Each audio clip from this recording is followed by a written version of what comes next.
The game Destiny 2 is coming to an end, and with it, a whole era is passing. The game will no longer receive major paid expansions, but there is no need to worry or panic. The Destiny 2 servers will remain online and will run continuously, just like what happened with Destiny 1 as I understand it. Sony forced Bungie to stop releasing new updates for Destiny 2. Players have already created a petition page asking Sony to allow Bungie to develop Destiny 3. At the time of recording this video, over 186,000 people have already signed it. I, of course, have also signed this petition. The summary of this petition goes as follows. The Destiny franchise has captured the hearts of millions of gamers worldwide with its immersive universe, engaging gameplay, and a strong sense of community. However, with the end of updates for Destiny 2, it is time to take the next step and save this beloved franchise. That step is the development of Destiny 3. Now, let's look at the main reasons behind the player count drop and the ultimate downfall of Destiny 2. Bungie became the first developers to physically remove paid story campaigns, locations, and raids from the game. This was content that players had paid real money for. Bungie's 2020 decision to introduce weapons sunsetting dealt a massive blow to the game's reputation, one from which it never truly recovered. Many players saw this as the theft of paid content and a disrespect to their personal time. Here is a detailed list of what was cut from the game. First, the raids removed from the game. This was the most painful loss for veterans, as raids are the true face of Destiny 2. Leviathan, the game's first and most massive raid. Eater of Worlds, a raid lair on the Leviathan. Spire of Stars, one of the most difficult challenges in the game. Scourge of the Past, a legendary raid set within the city limits, tied to the Black Armory. Crown of Sorrow, the final raid of the Shadowkeep era. Next, the removed campaigns and locations. The game lost its foundational storyline and atmospheric zones. The Red War, the original story campaign. Curse of Osiris, War Mind, and Forsaken. Then came the removal of planets and zones.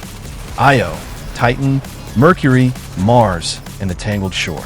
Even the farm, our beloved social space, was taken away.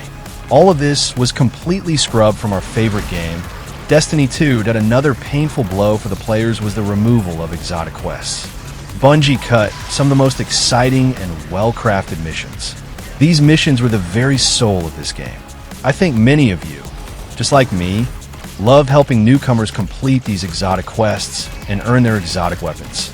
Why did this lead to failure? Time devaluation and weapons sunsetting. When you grinded for a god roll, the perfect combination of perks, spending hundreds of hours, and then Bungie placed a power cap on it, making it expire. It killed any reason to keep playing. Why farm if your gun becomes useless in a year? Because of this insane decision, players' vaults turned into warehouses of useless, expired guns. These vaults were filled with god roll weapons earned through dozens and hundreds of hours of grinding. Now, they just take up space and need to be dismantled. By removing the Red War, Bungie destroyed any coherent onboarding experience. New players simply couldn't understand who all these characters were, or what we were even fighting for. As a result, players were left with the illusion of content. Instead of massive open world, we got a seasonal model. A temporary activity is added every 3 months, only to be taken away immediately after. And here, I will share my personal opinion. The official reason for removing content from Destiny 2, which Bungie gave to the players, comes down to 3 main technical problems: the critical size of the game, the complexity of testing updates, and the slow speed of releasing patches.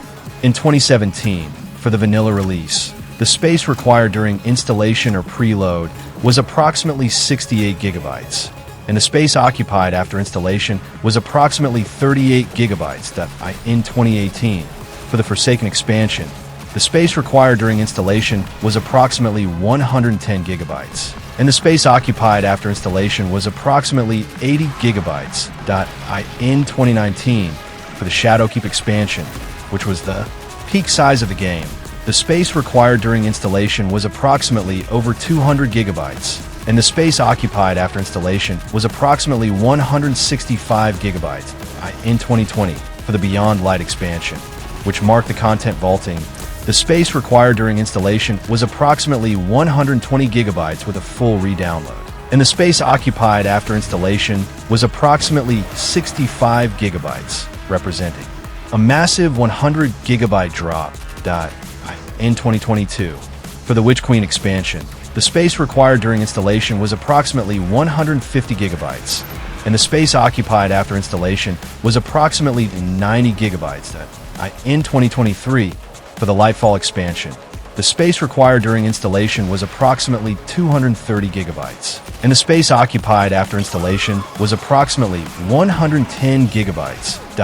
In 2024, for the Final Shape expansion, the space required during installation was approximately 300 gigabytes, and the space occupied after installation was approximately 155 gigabytes. From 2025 to 2026, for the current episodes and updates, the space required during installation is approximately 326 to 331 gigabytes, and the space occupied after installation is approximately 170 to 183 gigabytes. In my opinion, Bungie's marketers were highly interested in removing this content. Because of it, there was nothing left to do in Destiny 2. Players were forced to either buy the new seasons or leave the game entirely. In the short term, the marketers certainly achieved their goal. They made a lot of money. However, at that time, many players were deeply unhappy with the lack of quality content and slowly began to abandon the project. Honestly, the whole situation was basically a scam. There is no other way to put it. The content that players actually paid for was taken away. Instead, they added mediocre seasons, where you could unlock weapon patterns and craft guns with any perks you wanted. This was a direct betrayal of the veteran players who had been there from the start. It was a betrayal of those who spent hours grinding for perfect god rolls. This was an absolute scam and a stab in the back. The marketers achieved their goal. They made their money. But on the other side of the scale, there was a huge number of players who were simply scammed like fools. They were scammed out of their time, their money, and their content. However, I must also emphasize that I have immense respect for Destiny 2 as a game. I respect the programmers who built it, the designers, and the creative minds who crafted the gameplay. The decision to stop developing updates for Destiny 2 is the result of a complex conflict between Bungie's management and Sony's corporate strategy, triggered by the studio's financial failures. The end of major updates for Destiny 2 was officially announced on May 21st, 2026. Who is to blame? Bungie or Sony? Formally, the decision was presented by Bungie as a new beginning for the studio. But the real situation points to severe pressure from Sony. Sony forced Bungie's hand. After purchasing the studio for $3.6 billion, Sony expected stable profits. However, Destiny 2 failed to meet Sony's financial expectations. Sony even recorded losses of over $200 million due to the impairment of Bungie's shares. Player engagement and expansion sales completely tanked, especially after the Final Shape. By May 2026, the peak player count on Steam dropped below 11,000 people. This led to Sony's ultimatum.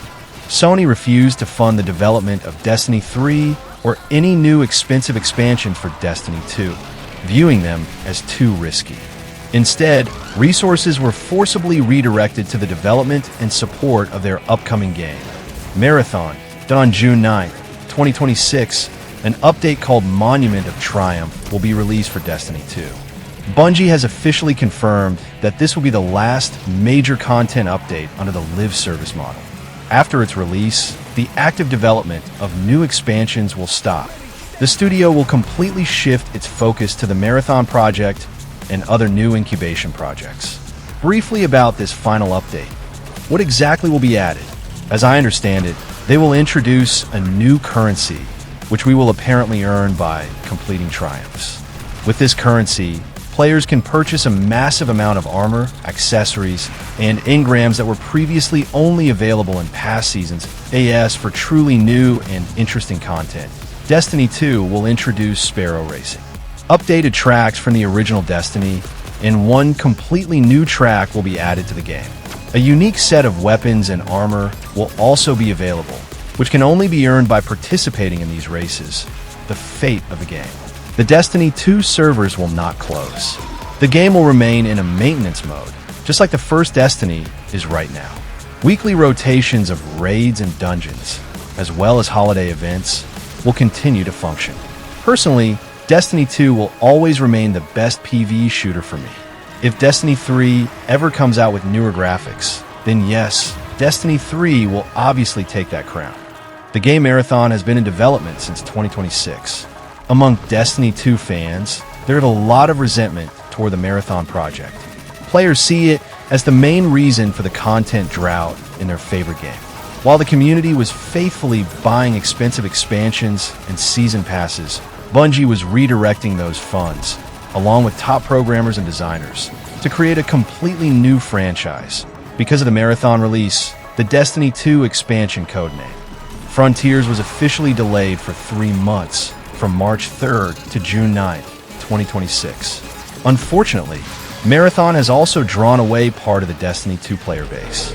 Personally, I would be ready to pay real money just to have the old raids and sunset content brought back to Destiny 2. But to my deepest regret, and the regret of many other players, this is highly unlikely to happen. In any case, Destiny 2 is a legendary PvE shooter, despite the destructive financial policies of its management and the unprecedented removal of paid content. Share your thoughts in the comments. Good luck to everyone. Peace to you all, and goodbye.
私の心